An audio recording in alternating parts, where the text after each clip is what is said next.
Shalom everyone, it's called Torah at Tuesday at noon, and this parsha that we're going to discuss today is Parashat Korach. As we all know, Parashat Korach is unfortunately a very famous one, and not necessarily because of the positive aspects, but rather because of the negative aspects. Because of the machloket, you will call it the dispute, but probably the best word is machloikes, or machloket, as you will say, meaning a dispute not for the sake of heaven, a dispute not for the sake of really trying to find a common denominator, but rather to really dispute someone or to fight against someone just for the sake of fighting, that really results from jealousy and envious and trying to gain respect and honor, all the things that we obviously try to distance ourselves from. But today I would like to talk really about someone who was involved in the beginning in this terrible infighting, and then he disappeared from the picture. And to try to understand why, what exactly happened. And I'm really talking about On ben Pelet. This figure, On ben Pelet, was one of the first people that gathered with Korach. As the Torah says, Vaikach Korach ben Yitzhar ben Kehat ben Levi. So Korach, the son of Kehat, the son of Levi, Datan ve'Aviram b'nei Eliyav, and Datan and Aviram were also joined with Korach, ve'On ben Pelet, b'nei Reuven. And this guy, On ben Pelet, he also joined in the infighting. But later on, when you see the story unfold, you hear about Korach, you hear about Datan and Aviram, but then On ben Pelet disappeared. Where did he go? How could he get out of this infighting? So the Midrash said something fascinating. The night before Korach invited everyone to dispute Moshe publicly, On ben Pelet's wife came to him and says to him, "My dear husband, I want to talk to you." He says, "What?" He says, you hang out with Korach and with his group, and I just feel so comfortable because let's just make the math. Korach disputed Moshe and Aaron. He wants to be the Kohen and probably the leader as well.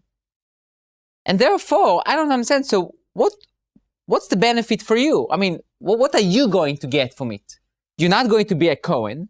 You're not going to be the leader of the Jewish people. You're not going to be the president of the tribe of Levi. So what's the gain for you? So On ben Pelet did something that we all need to do. He listened to his wife. And he says, "You know what, my dear wife, you are right. But you know what? I gave my word to Korach that I'm going to go with him." So On's wife says to him, "I'll take care of it. You stay in the tent. Don't go anywhere." The Midrash says that she went outside of the tent and she uncovered her hair and she stood there. So when Korach's representatives came to pick up On ben Pelet and to take him to the meeting, they saw her and they said, "Oh, we don't talk to a lady like that." So they left the tent without talking to On ben Pelet. And that's how On ben Pelet survived this infighting. His wife basically saved his life. But I really want to ask two questions. Or really, I would say one question and an observation. Let's first with the observation. Korach sent people to bring On ben Pelet to the dispute, to the infighting, to the public proclamations against Moshe. They are going to basically destroy the Jewish people. They are about to challenge Moshe, who is the representative of God, and basically tell Moshe, "You are a liar. God never told you to appoint Aaron, never told you to appoint anyone. You are a liar." They are willing to say to Moshe, "You are a liar." But they will not talk to a woman that does not cover her hair. Do you see the hypocrisy? To take Moshe Rabbeinu and to spill his blood and to say negative things on him publicly, on this leader, that's no issue, no problem. But to talk to a woman that does not cover her hair, oh, that's a major problem. That we can't do. How can you do that? How can you be so hypocritical? How can you show such hypocrisy and not knowing what is the main thing and what is secondary? Sometimes we are willing to shed blood of someone by bad-mouthing him or by saying negative things on him, ruining his reputation or hair, but we will not do other things. It's not room for us to do. I think this observation is something that we all need to think about. Lashon hara, bad-mouthing someone, gossiping on someone,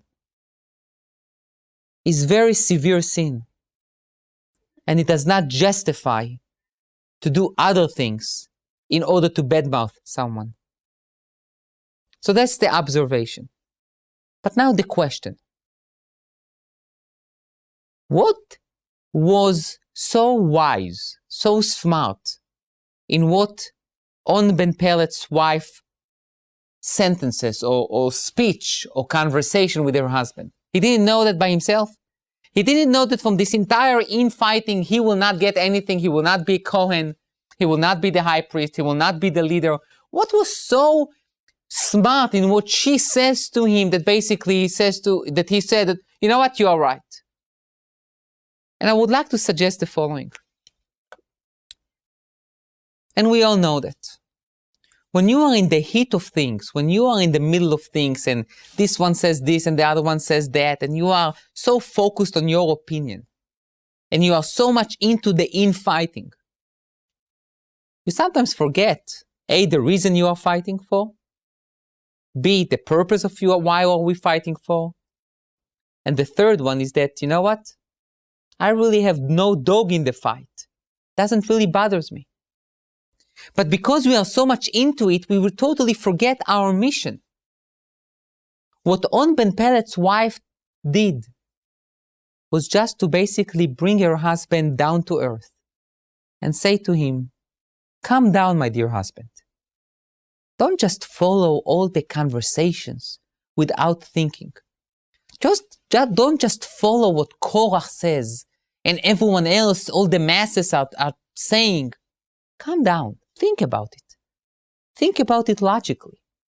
You may not be the number one fan of Moshe Rabbeinu, but A is still Moshe, B is the representative of God, and C, nothing good will happen to you as a result of it.